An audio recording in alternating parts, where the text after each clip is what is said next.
Green Team Media. I have to say yes.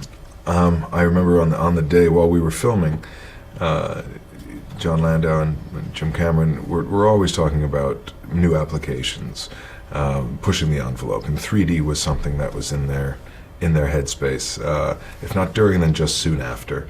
Whether it was going to be applied to this film or not, I can't quite recall, but nothing surprises me in terms of forward thinking coming out of Lightstorm, you know.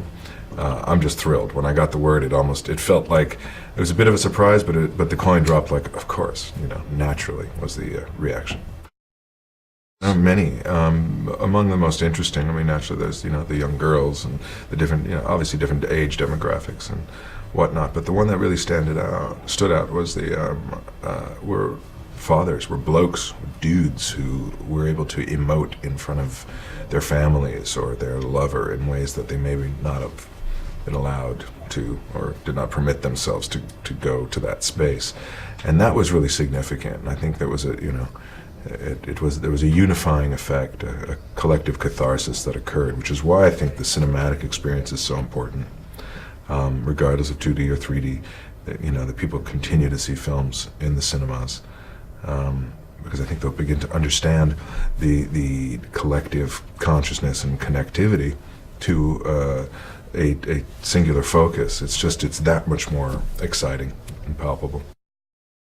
It is. It's a wonderfully crafted piece, you know, hinging on a few, obviously, key elements driving your plot.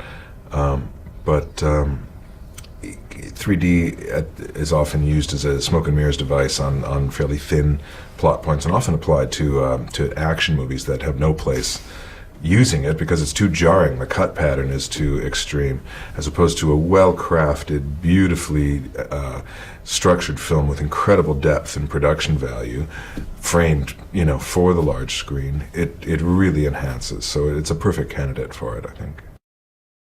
So many. I mean, to pick one, it's like picking a child. You know, I certainly love the climax. I've become a big fan of the prelude, of the preamble. You know, is very delicate. Obviously, the action and the you know, the thrilling climax is really quite wonderful. But I love knowing what's coming and then watching, you know, observing the hubris. You know, I think I really enjoy John Hyde's performance as Ismay, and kind of hang on, you know, his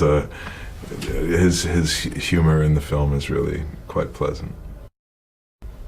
Well, it's a new audience as well. I mean, you're talking about, you know, generations who perhaps haven't experienced it, who get to do it all over again, or in people who, I was just speaking to someone who was 7 when they first saw it and now had revisited it today, and their perspective had shifted and their loyalties kind of adjusted as a young woman's would, you know. And that was always fascinating. I think we're going to witness a response by the collective audience in the Twitterverse, which of course didn't really exist when this came out 15 years ago. All the social media spaces, I have a feeling, are going to be very preoccupied with a collective, a shared experience rather than a singular one. Here you have everyone talking about what they ate, what they did, and who cares. But now, for the most part, you'll have a lot of people, I think, sharing information that is shared.